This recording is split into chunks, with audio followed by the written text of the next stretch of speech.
उसके पूरे जिस्म में मुझे केवल उसकी आंखें सबसे ज्यादा पसंद थीं। वो आंखें बिल्कुल ऐसी लगती थीं जैसे अंधेरी रात में मोटरकार की हेडलाइट्स, जिन्हें आदमी सबसे पहले देखता है। यह मत समझिएगा कि वे बहुत खूबसूरत आंखें थीं, हरगिज नहीं। मैं खूबसूरती और बदसूरती में फर्क कर सकता हूं, मगर माफ कीजिएगा, उन आंखों के बारे में मैं सिर्फ इतना ही कह सकता हूं कि वे खूबसूरत नहीं थीं। फिर भी उनमें बेशुमार कशिश थी। मेरी और उन आंखों की पहली मुलाकात एक अस्पताल में हुई। उस अस्पताल का नाम बताना मैं जरूरी नहीं समझता, क्योंकि इससे मेरी इस कहानी को कोई लाभ नहीं होगा। बस इतना समझ लीजिए कि एक अस्पताल था जहां मेरा एक अजीज ऑपरेशन के बाद अपनी जिंदगी की आखिरी सांसें गिन रहा था। सच तो यह है कि मैं तीमारदारी का कायल नहीं। बीमारों के पास जाकर उन्हें दिलासा देना मुझे कभी नहीं आया, लेकिन अपनी पत्नी के बार बार जोर देने पर मुझे वहां जाना पड़ा, ताकि अपने मरते हुए अजीज को यह दिखा सकूं कि मुझ में भी थोड़ा बहुत खुलूस और मोहब्बत बाकी है। यकीन मानिए, मुझे बेहद कोफ्त हो रही थी। मुझे अस्पताल से ही नफरत है, न जाने क्यों। शायद इसलिए कि एक बार बंबई में अपनी बूढ़ी पड़ोसन को, जिसकी कलाई में मोच आ गई थी, मुझे जे जे अस्पताल ले जाना पड़ा था। वहां कैजुअल्टी विभाग में मुझे कम से कम 2.5 घंटे इंतजार करना पड़ा। वहां जितने लोग मिले, सब के सब लोहे की तरह ठंडे और बेहिस थे। लेकिन मैं उन आंखों की बात कर रहा था जो मुझे बेहद पसंद आई थी। पसंद का मामला बिल्कुल निजी होता है। बहुत संभव है कि अगर आप वे आंखें देखते तो आप पर कोई असर न होता। शायद अगर आपसे उनकी राय पूछी जाती तो आप कह देते, निहायत बेकार आंखें हैं। मगर जब मैंने उस लड़की को देखा तो सबसे पहले मेरी नजर उसकी आंखों पर ही ठहरी। वो बुर्का पहने हुए थी, लेकिन नकाब उठा हुआ था। उसके हाथ में दवा की बोतल थी और वह जनरल वार्ड के बरामदे में एक छोटे से लड़के के साथ चली आ रही थी।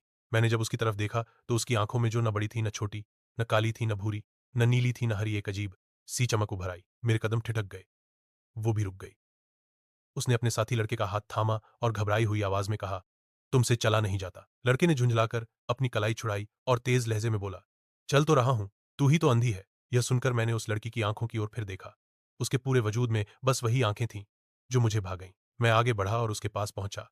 उसने मुझे बिना पलकें झपकाए देखा और पूछा, एक्स रे कहाँ होता है? संयोग से उन्हीं दिनों एक्सरे विभाग में मेरा एक दोस्त काम करता था और मैं उसी से मिलने आया था। मैंने लड़की से कहा, आओ, मैं तुम्हें वहां ले चलता हूं। मैं भी उसी तरफ जा रहा हूं। लड़की ने अपने साथी लड़के का हाथ थामा और मेरे साथ चल पड़ी। मैंने डॉक्टर सादिक से पूछा तो मालूम हुआ कि वह एक्स रे में व्यस्त हैं। दरवाजा बंद था और बाहर मरीजों की भीड़ लगी थी। मैंने दरवाजा खटखटाया। अंदर से गुस्से में आवाज आई, कौन है? दरवाजा मत पीटो। मैंने फिर दस्तक दी।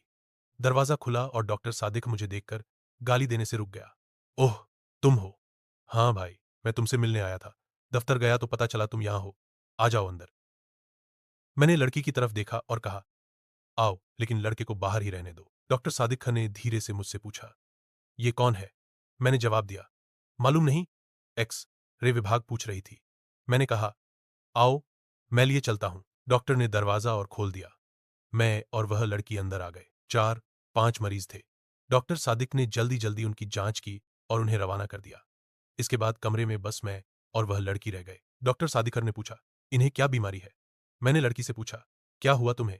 एक्स रे के लिए किस डॉक्टर ने कहा था? अंधेरे कमरे में लड़की ने मेरी ओर देखा और जवाब दिया, मुझे मालूम नहीं क्या बीमारी है। हमारे मोहल्ले के एक डॉक्टर ने कहा था कि एक्स रे करवाओ। डॉक्टर सादिक ने उससे कहा कि मशीन की तरफ आए। वह आगे बढ़ी तो जोर से उससे टकरा गई। डॉक्टर ने झुंझलाकर कहा, क्या तुम्हें दिखता नहीं? लड़की खामोश रही। डॉक्टर ने उसका बुर्का उतारा और उसे स्क्रीन के पीछे खड़ा कर दिया। फिर उसने स्विच ऑन किया। मैंने शीशे में देखा, उसकी पसलियां साफ नजर आ रही थीं। दिल भी एक कोने में काले धब्बे की तरह धड़क रहा था। डॉक्टर सादिक का 5-6 मिनट तक उसकी पसलियों और हड्डियों को देखता रहा, फिर स्विच ऑफ कर दिया और रोशनी करते हुए मुझसे बोला, छाती बिल्कुल साफ है। लड़की ने न जाने क्या समझा, मगर अपनी छातियों पर, जो काफी भरी भरी थीं, दुपट्टा ठीक किया और बुर्खा ढूंढने लगी। बुर्खा एक कोने में मेज पर पड़ा था। मैंने आगे बढ़कर उठाया और उसके हवाले कर दिया। डॉक्टर सादिक ने रिपोर्ट लिखी और पूछा, तुम्हारा नाम क्या है? लड़की ने बुर्खा ओढ़ते हुए जवाब दिया, जी, मेरा नाम मेरा नाम हनीफा है। हनीफा? डॉक्टर सादिकन ने नाम पर्ची पर लिखा और उसकी तरफ बढ़ा दिया।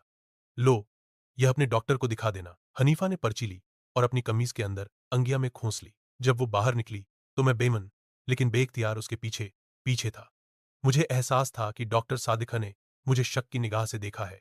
शायद उसे यकीन हो गया था कि मेरा इस लड़की से कोई न कोई रिश्ता है। हालांकि जैसा आप जानते हैं, ऐसा कुछ भी नहीं था सिवाय इसके कि उसकी आंखें मुझे बेहद पसंद आ गई थीं। मैं उसके पीछे पीछे था।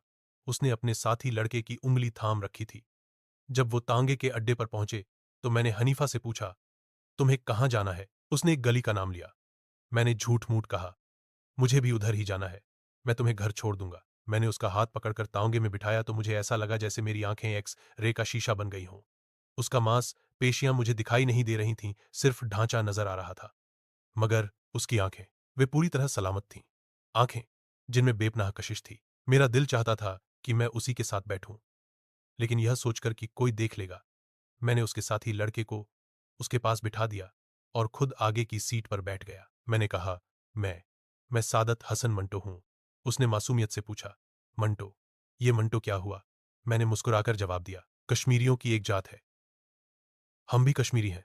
अच्छा, हम कुंगदाइस हैं। मैंने मुड़कर कहा, यह तो बहुत ऊंची जात है। वह मुस्कुराई और उसकी आंखें और भी ज्यादा पुरकशिश हो गईं। मैंने अपनी जिंदगी में असंख्य खूबसूरत आंखें देखी थीं, लेकिन जो आंखें हनीफा के चेहरे पर थीं, उनमें कुछ और ही बात थी। पता नहीं उनमें क्या था जो मुझे इतना खींचता था। मैं पहले भी कह चुका हूं कि वे बिल्कुल खूबसूरत नहीं थीं, लेकिन फिर भी मेरे दिल में गहराई तक उतर गई थीं। मैंने हिम्मत की और उसके माथे पर लटक आई बालों की एक लट, जो उसकी एक आंख ढोंक रही थी, उंगली से हटाकर उसके सर पर सजा दी। उसने बुरा नहीं माना। फिर मैंने और आगे बढ़कर उसका हाथ अपने हाथ में ले लिया।